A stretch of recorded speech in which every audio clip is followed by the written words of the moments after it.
లో ఉన్నటువంటి వ్యక్తికి ఇంతకు ముందు ఏదైనా పదవి ఉందా?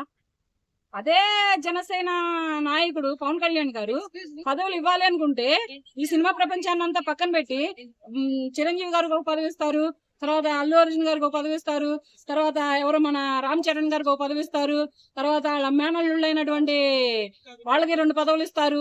వీళ్ళని తెచ్చుకుంటారు కదా. వీళ్ళని తెచ్చుకోకుండా ఆయనకు ఒక్కరికి ఎవరికో ఇచ్చారని ఏళ్ళేడుపులేందంట. ఈయన చేసుకుంటున్న ప్రభు కూటమిలేవో, ప్రభు ప్రయాసకర్తలేవో ఇతను చేసుకుంటే బాగుంటది. ప్రతిదానిట్లో నేనున్నానని ఒక ఏళ్ళు పెట్టాడు అనుకో, ఏళ్ళు కట్ చేస్తాడు.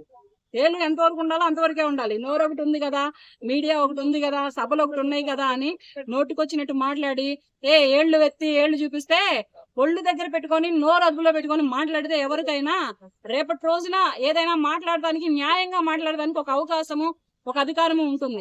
నోరు ఒకటి ఉంది కదా అని నోటుకొచ్చినట్టు మాట్లాడితే కుదరదు. అక్కడ పాల్ గారు ఏమంటున్నారంటే పవన్ కళ్యాణ్ గారు ఆల్రెడీ బీజేపీలో చేరిండు, ఇటు టీడీపీలో చేరిండు, ఆయనే ఒక పార్టీలో, ఆయన పార్టీని వేరే పార్టీలో చేరిండు. సో ప్రజలకు ఏమి హెల్ప్ చేస్తారని చెప్పి మాట్లాడు. 2024లో పవన్ కళ్యాణ్ ఉండబట్టే బీజేపీకి ఒక అధిష్టానం వచ్చింది ఆంధ్రప్రదేశ్ రాష్ట్రంలో.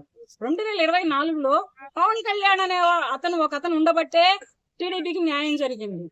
కాళ్లతో నడిచి వెళ్లి న్యాయం చేశాడు అక్కడ టీడీపీకి. ఒకప్పుడు పవన్ కళ్యాణ్ పదవి లేకుండానే పదవిలో ఉన్నంతటి పనిచేశారు.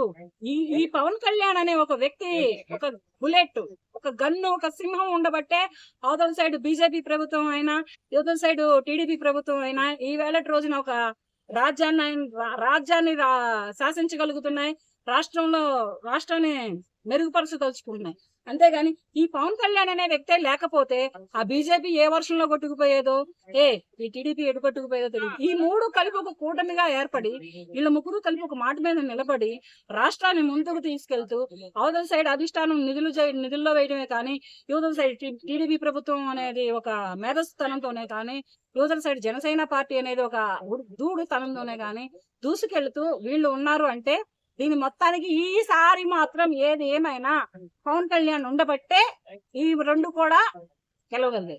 ప్రజారాజ్యం పార్టీ పెట్టి చిరంజీవి గారు అనడానికి దేనికి అర్హులు కారు. ప్రజారాజ్యం పార్టీ పెట్టాడు ఆయన కూడా ఒకప్పుడు, కానీ ఆ పార్టీ దెబ్బతినింది, పార్టీ పక్కనుంది. ఇప్పుడు ఆ పార్టీని ఎందుకు లేపుకొస్తారు? ఆ పార్టీనే ముడ్డి గడిగే పని తప్పితే ఇంకేం పని లేదా?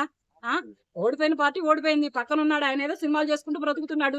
ఆయన ముడ్డి ఎందుకు గడుగుతారు? ఆయన ముడ్డికి ఏం లేదు కదా, ఎందుకు దాని జోలు ఎందుకు పోయేది? ఇప్పుడున్నటువంటి జనసేన గురించి మాట్లాడండి, ఇప్పుడున్నటువంటి పవన్ కళ్యాణ్ గురించి మాట్లాడండి. పవన్ కళ్యాణ్ గారు డబ్బులు వెనకేసుకునే వ్యక్తి కాదు. డబ్బులు వెనకేసుకోదలుచుకుంటే ఆయన సినిమాలలో బోల్డ్ అని ఉన్నాయి.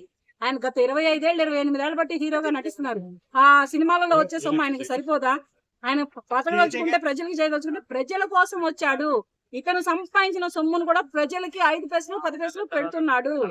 నేను కష్టపడి పెట్టిన సొమ్మని ఒకప్పుడు మాట్లాడాడు పవన్ కళ్యాణ్ గారు. ఏదో ప్రజలకు ఏదో బాధలు వస్తే, కష్టాలు వస్తే సహాయం చేస్తే నువ్వు ప్రజలకి ముంచి కడుతున్నావా అని మాట్లాడితే, అది నేను కష్టపడిన సొమ్మురా అని కూడా సవాల్ విసిరిన రోజులు ఉన్నాయి.